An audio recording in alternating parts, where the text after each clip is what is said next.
আসসালামু আলাইকুম।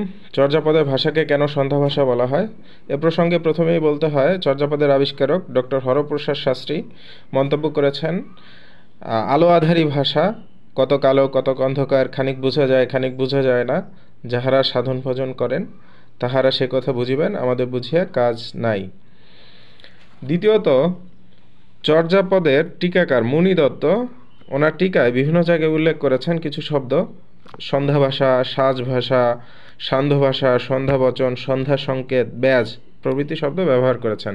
মূলত এই শব্দগুলো ব্যবহারের মাধ্যমে উনি চর্যার রূপকাশ্রয়িতাকে প্রকাশ করেছেন।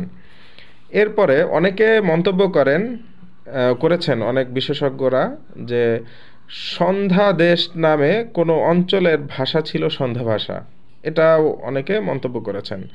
এরপরে বিধুশেখর শাস্ত্রী বলেছেন সন প্লাস ধা থেকে সন্ধ্যার উৎপত্তি, যেখানে সন্ধ্যা শব্দের অর্থ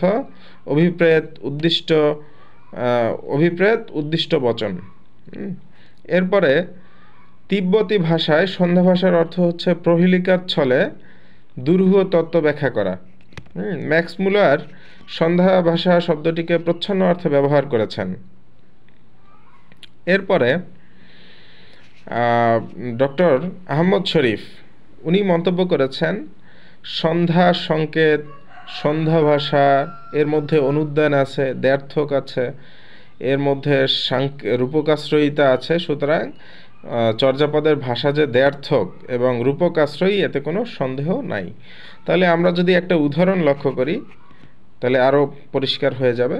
যেমন 11 নং পদে কাহ্নপা বলেছেন মারি শাশু ননন্দ ঘরে শালি, মা ও মারি কাহ্ন ভৈয় কবালি। এর প্রচলিত যদি অর্থ করি যে ঘরের শাশুড়ি এবং শালিকে মেরে কাহ্ন মাকেও মেরে কাপালিক হয়।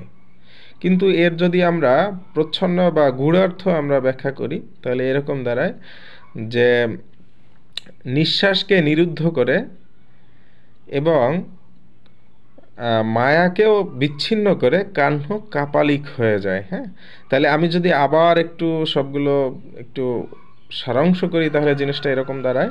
প্রথমত, হরপ্রসাদ শাস্ত্রী মন্তব্য করেছেন আলো আঁধারি ভাষা, এরকম একটা মন্তব্য আছে। দ্বিতীয়ত হচ্ছে টিকাকার মুনিদত্ত অনেক জায়গায় সন্ধ্যা ভাষা, সাজ ভাষা, ব্যাজ, সন্ধ্যা সংকেত, সন্ধ্যাবচন ইত্যাদি শব্দ ব্যবহার করেছেন। অনেকের মতে সান্ধ্য দেশ নামে কোনো একটা অঞ্চলের ভাষা সন্ধ্যা ভাষা। আবার বিধুশেখর শাস্ত্রী বলেছেন সন প্লাস ধা থেকে সন্ধ্যার উৎপত্তি, যেখানে সন্ধ্যার অর্থ উদ্দিষ্ট অভিপ্রায়িক বচন। হ্যাঁ, এরপরে তিব্বতী ভাষায় সন্ধ্যার অর্থ হচ্ছে প্রহেলিকার ছলে গূঢ় তত্ত্ব ব্যাখ্যা করা। ম্যাক্স মুলারও সন্ধ্যা কথাটিকে প্রচ্ছন্ন অর্থে গ্রহণ করেছেন।